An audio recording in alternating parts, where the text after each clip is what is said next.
भगवते वासुदेवाय नारायणं नमस्कृत्य नरं चैव नरोत्तमं देवीं सरस्वतीं व्यासं ततो जयमुदीरये शृण्वता स्वकथा कृष्णपुण्यश्रवणकीर्तन हृदयन्तोऽस्य भद्राणि विद्युनुतो सुहृत्सतां नष्टप्रायेषु अभद्रेषु नित्यं भागवतसेवया Bhagwati उत्तमश्लोके भक्तिर्भवति नैष्टिकी Shrimad Bhagavatam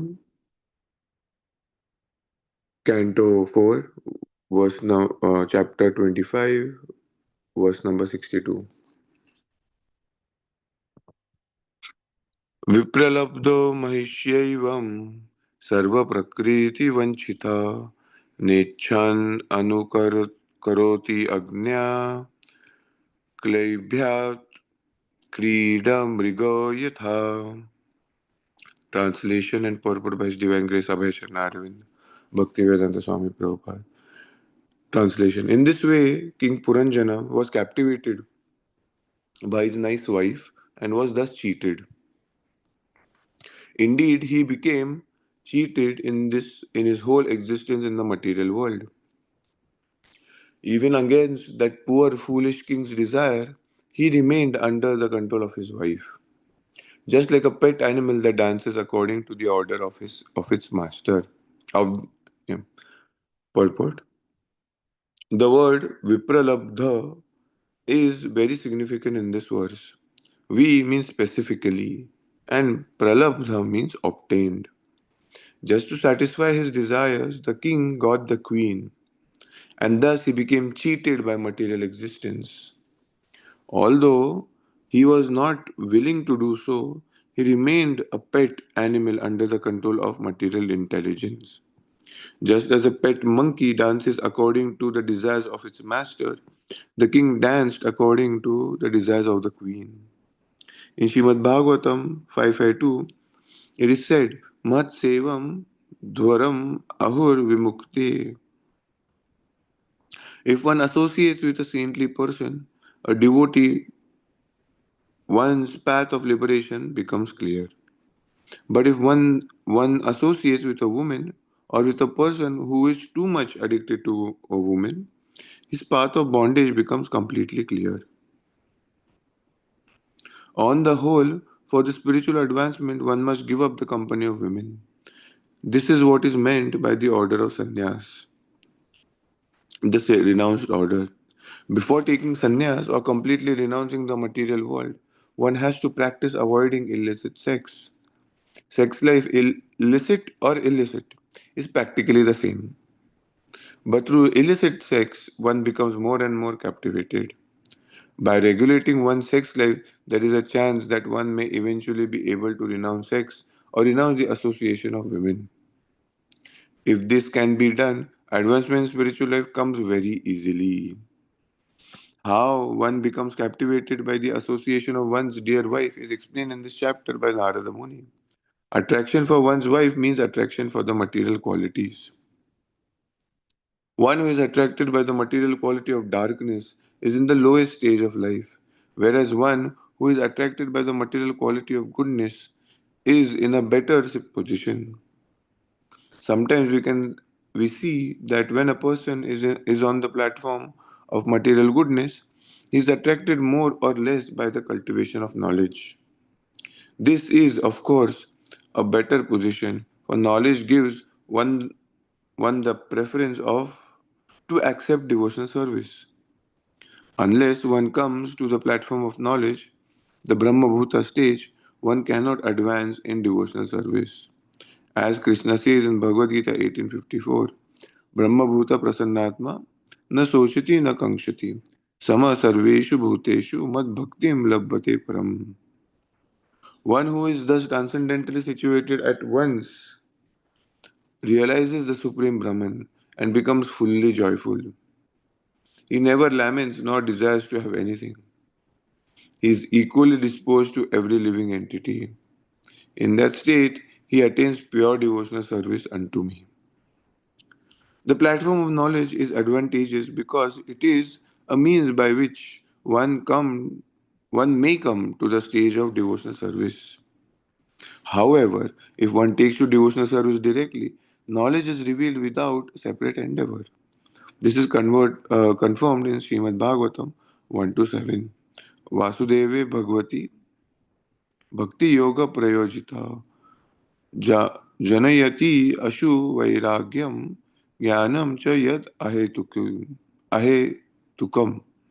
Devotional service automatically reveals actual knowledge of our material existence. One who is sufficiently intelligent immediately attains the stage of renunciation of so called society, family, and love, as well as other things. As long as we are attached to society, family, and love of the material world, there is no question of knowledge. For nor is there a question of devotional service. By directly taking to devotional service, however, one becomes filled with knowledge and renunciation. In this way, one's life becomes successful. Thus end the Bhaktivedanta purpose of the fourth canto, 25th chapter of the Srimad Bhagavatam, entitled The Descriptions of the Characteristics of King Puranjana. ओम अज्ञानतिमिरन्तस्य ज्ञानञ्जनशलाकया चक्षुरुन्मिलितं येन तस्मै श्रीगुरवे नमः. श्रीचैतन्यमनोभीष्टं स्थापितं येन भूतले स्वयं रूपकदा मह्यं ददाति स्वपदान्तिकं. नमो ॐ विष्णुपदाय कृष्णपृष्ठाय भूतले श्रीमते भक्तिवेदान्त स्वामिनिति नामिने. नमस्ते सारस्वती देवे गौरवाणी प्रचारिणे निर्विशेषशून्यवादी पाश्चात्यदेशतारिणे. जय श्री कृष्ण चैतन्य प्रभु नित्यानंद श्री अद्वैत गदाधर श्रीवासदि गौर भक्तवृंद. हरे कृष्णा कृष्ण कृष्ण हरे हरे, हरे राम राम राम हरे हरे. मुखं करोति वाचालं पंगुं लङ्घयति गिरिं यत्कृपातमहं वन्दे श्रीगुरुदीनतारिणं. वञ्चकल्पतरुश्च कृपा सिन्धुः च पतितानां पावने वैष्णवेभ्यो नमो नमः. So in today's verse, Srila Prabhupada is mentioning in the purport that knowledge, it is a good platform to start. At least there is a possibility of devotional service. So, as devotees, we practice Buddhi Yoga. It is not um, that, sometimes devotees say that we are not Gyanis. Yes, but Srila Prabhupada wrote all these books, not because to just show his scholarship. But the thing is that Prabhupada is mentioning that by doing bhakti, jnana also appears, vairagya also appears. Both automatically come up. And hence, if a person is already on the platform of jnana, the mundane, anything like the Mayavadis or the spiritualists, they have already conquered the senses to some extent. Now it is easier for them to actually think. And that's why when the four Kumaras go to Vaikuntha, they see the Lord. Yes, face to face. They immediately get attracted. And then, all the stages, they're already at the highest platform of transcendence. Similarly, for us, how do we practice this? We do Buddhi Yoga. Buddhi Yoga means we use our intelligence in Krishna service. Yes. And that's why over here Prabhupada is mentioning the order of sannyas. Using your body, mind, and words in Krishna's service totally. And that's why using your words is also using your intelligence. Yes, using your mind is also somewhere using your intelligence. Why? Because through intelligence you can control your senses. Yes.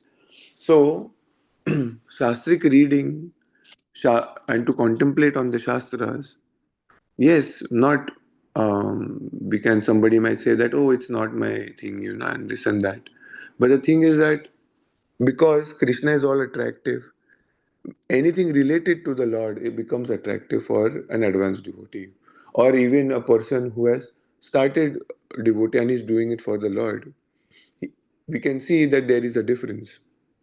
Yes, and hence only if anybody is not on that platform but is practicing bhakti, Prabhupada is very clear over here that because of devotional service, yes, actual knowledge gets revealed. Yes, revealed.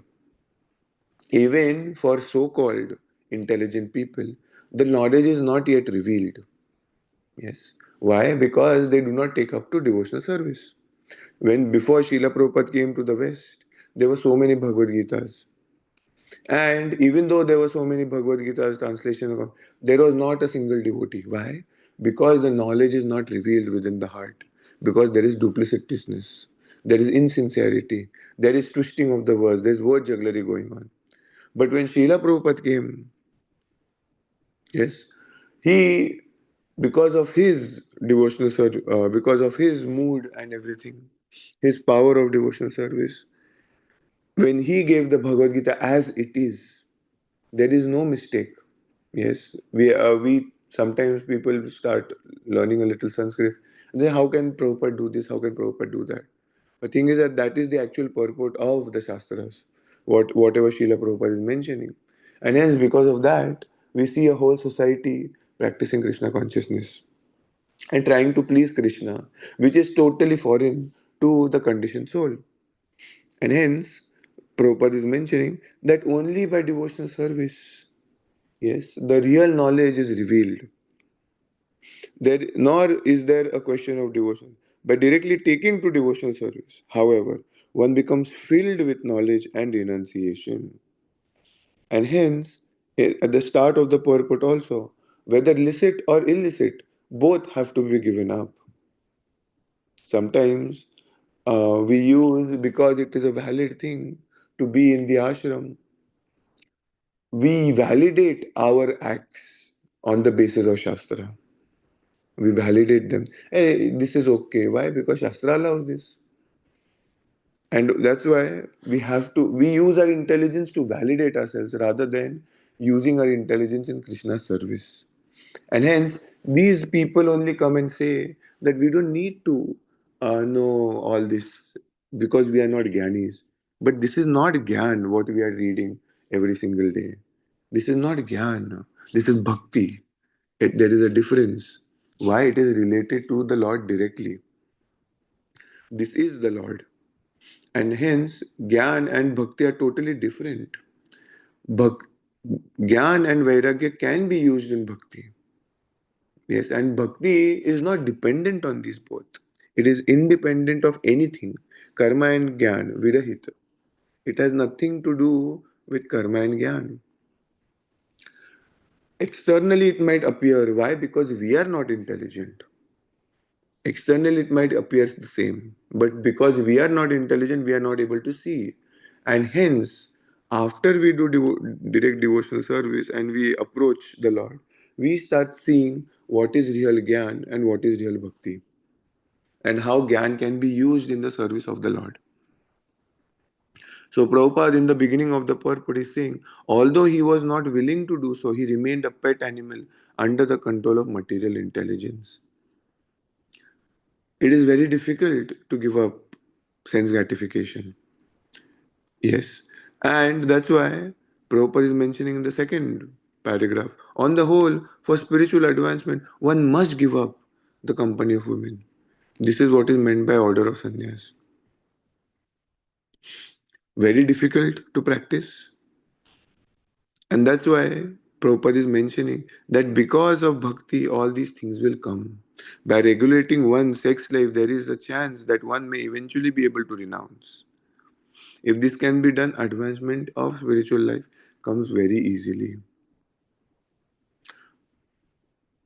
And that's why when one is addicted to material existence, the only hope to change is through bhakti. There is no artificial way of doing it. Vairagya can be used, but that cannot be the cause of bhakti. A person who is given up everything but is not practicing bhakti, like all the Mayavadis and the Brahmavadis, eventually there is always a chance to fall down. And eventually all the Mayavadis fall down. There is no exception to that. Why? Because you cannot remain inactive for so long. And hence you start as a tree or a stone in the next birth. Because you do not want to deal with the world. And that's why Krishna facilitates in such a way that you don't have to deal. But a devotee, even though he is attached and everything, he's trying. Krishna being pleased, he awards Vairagya. It's not a transaction. There is a difference between bhakti and karma. It's not the same that we are chanting Hare Krishna. Oh, okay, okay. So it is the same as somebody else is trying to control his senses. No, it's not. Why? Because by chanting Hare Krishna, by doing the devotional process, if Krishna is pleased, maybe Krishna is pleased, there is an attempt to please the Lord. Krishna being pleased, then he will avoid. There, it is not an equal transaction. Krishna doesn't have to reciprocate. And because he doesn't have to reciprocate, it is not, it is his choice whether to give or not. Totally up to him. It's up to his mercy. And that's why, even though we might be doing all these things, if we are not trying to please Krishna, that's why we become sometimes stagnant. Why? Because there is no taste. Why? Because it has nothing to do with Krishna. Initially, the passion is present, and slowly and steadily it dies down. Why? Because the reason we were doing these things is maybe not for Krishna consciousness. And that's why when nobody is there, and that's when we act, what is our bhakti at that moment? Association of devotees eventually helps us to focus on the Lord. It's about the Lord. It's everything is related to association of devotee. But when we are individually, physically alone or something, at that time, what is our consciousness? How we are trying to remember Krishna? And what is our aim, our inspiration? Is it just to, show in the temple that I am this devotee, or show it to the world that I am a nice devotee? This is what I have accepted. This is what is my reputation now, right? Some we have seen, for example, for a mundane example, when in India usually, in my family at least, it's like if you marry somebody from the outside caste, then it's a big thing. People are so focused on it and this and that. It has to be from here. You cannot do this. You cannot do that. And then we can see the focus. Yes. It is all related to their own sense gratification. It has nothing to do with the kid. It has nothing to do with anyone. Yes, it is a suggestion. But if it is not happening, why to get attached? But no, it is very difficult to give up. The same way, we might be doing so many things in Krishna consciousness in the name of doing it for Krishna, in the name of not showing off. But eventually, somewhere, Maya, like over here, it is saying it is very difficult to give up sense gratification, lust, lust for naam, what is it? Prestige, power, status. Very difficult to give up. And that's why to give up over here, the order of sannyas is meant for all that. Na dhanam, na janam, na sundarim. And to give up that attachment, only and only bhakti can work. There is no other hope. Yes, it is by Krishna's mercy we might be able to actually understand. And that's why, and that's why when we are doing bhakti also, the internal consciousness should be there. That why am I doing this? With what intention am I doing this? What is the thing? Is it to please the society? Is it now it's a cultural thing for me? Now I've accepted it, let me continue doing it. Or is it wholeheartedly to be taken up? We've seen that devotees do take up Krishna consciousness. And yes, we do not change our previous background, wherever we come from. But slowly and steadily, if we see our senior devotees, the acharyas, from where the backgrounds are coming from, like say Gopala Bhatta Goswami, and so many people, they're coming from so many different backgrounds and sampradayas. They eventually have only one thing to follow, that is our line. It's not something separate, which is nice in the beginning that we follow our own backgrounds and the societal norms and everything to show people, that's fine. But internally, if we haven't given up that sense, that I belong to this community and not to that, not my previous thing, even after initiation and all, then there is something to be worked on. It's not okay, and then that's why it is very difficult. Sometimes we start validating that this is my culture. It's okay. It's at least it's pious and all. Yes, it's good. That's not a problem. Good at a beginning stage. But later stages, it has to be given up. We have our culture. Srila Prabhupada has given us everything. The culture, what is our festival, when is our new year, how we greet each other.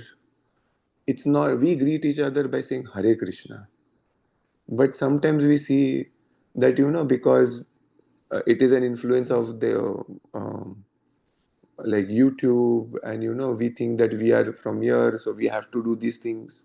And that's what we haven't accepted wholeheartedly. Srila Prabhupada's mission. It's it's okay. We can chant something else, but still, why? There is no need. What is the need? Prabhupada is not happy with that. He used to chant Hare Krishna only for anybody. Why? Because it is our culture. He didn't compromise. And that's why wholeheartedly accepting Srila Prabhupada's culture and not our own backgrounds. What is the value of all that? No, no, it is related, it is, this and that and this and that. Yeah, yeah, good at the beginning stage. We appreciate that. But somewhere later, you know, my new year is Gaur Purnima. It has nothing to do with 31st or my individual Gudi Padwa. No, it's not. Oh, it's Marathi New Year. Oh, so it has nothing to do with me. I won't celebrate that. There is nothing to do with me. My New Year is Gaur Purnima, you know. And then wholeheartedly, when we start accepting Krishna consciousness, actually Krishna also starts reciprocating. Yes, that's my culture. It has nothing to do with anything else. And that's why we have to be careful. It is written about giving up women and everything. These all things come in that. Name, pride, position, whatever our backgrounds. Sarva Dharmana Parityajya is containing all of this also. Yes, it is a subtle way of maintaining our own attachments more than the gross ones. But these things are still there, so we have to be very careful. And that's why uh, when we see devotees practicing other stuff also with Krishna consciousness, then we can see that there is something to be worked on over there also. People might say, or devotee might say, why to be so harsh? Let them work according to their pace. But if we don't say anything, if we don't share, then why would anybody try to make a change in their life? And why would have made a change if I did not know, right? Somebody came and told me also that this is how it is. This is our culture. That is not our culture. And that's why somewhere we start giving up. And then it is a test how attached we are and where we are attached. And then we don't validate it by using our own mental speculations. And then we become very careful in all of this. A person who can find distinguish between what is right and wrong can see within him own self also that what is right and wrong. And that's why it becomes an introspective process. And when it becomes an introspective process, then it is dynamic. Yes, then there is to be something to be worked on. There is always something to do for Krishna. And that's why Swayam Bhagavan Keshav Maharaj says we have to be introspective. That, oh, is it only like this? Oh, is there something more I can do? Or is it, oh, what should I give up? Oh, I've been caught up in this again. Now what should I do? How should I deal with it, right? And then slowly and steadily come closer to Krishna.